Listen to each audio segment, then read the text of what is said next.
हिंदुस्तान का प्रधानमंत्री चोरी करके प्रधानमंत्री बना है कि इलेक्शन कमीशन और बीजेपी ने मिलकर आपसे कर्नाटका से लोकसभा चुराई है। एक एक करके पकड़ेंगे। मेरी बात याद रखना, आप अगर इस पर हमला करोगे तो हम आप पर हमला करेंगे।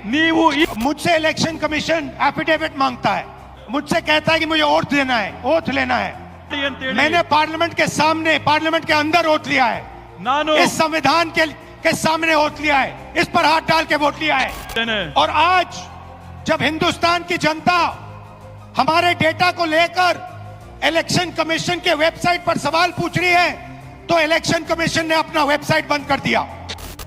हमने अपनी एनालिसिस शुरू की, बेंगलोर सेंट्रल की लोकसभा, और उसमें हमने एक विधानसभा चुनी, महादेवापुरा।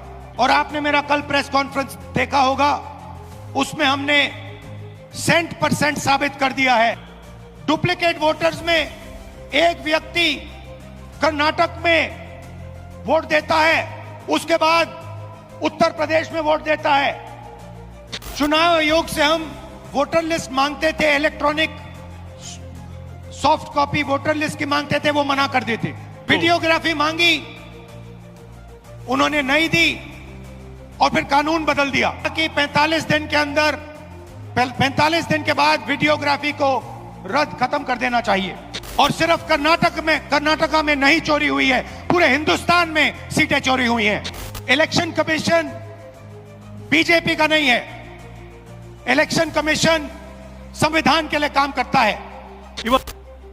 लोकसभा में हमारा गठबंधन महाराष्ट्र के चुनाव को जीतता है, और फिर 4 महीने बाद बीजेपी महाराष्ट्र में विधानसभा जीतती है। आश्चर्यजनक नतीजा था।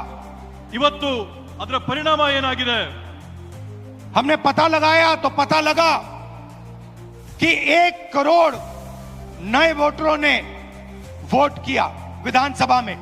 1 करोड़ नए लोग जिन्होंने लोकसभा में अपना वोट नहीं डाला था, जादू से ये विधानसभा में वोट डालने निकल आए। और जहां भी ये नए वोटर आए वहां पर बीजेपी चुनाव जीती। हमारे गठबंधन के वोट कम नहीं हुए, जितने हमें लोकसभा में मिले उतने ही हमें विधानसभा में मिले। सारे के सारे जो वोटर बढ़ाए गए वो बीजेपी के खाते में गए। उस दिन हमने डिसाइड किया कि कुछ ना कुछ दाल में काला है। कर्नाटक में हमारी जो सर्वेस थी, हमारी जो पोलिंग थी, हमें 15 या 16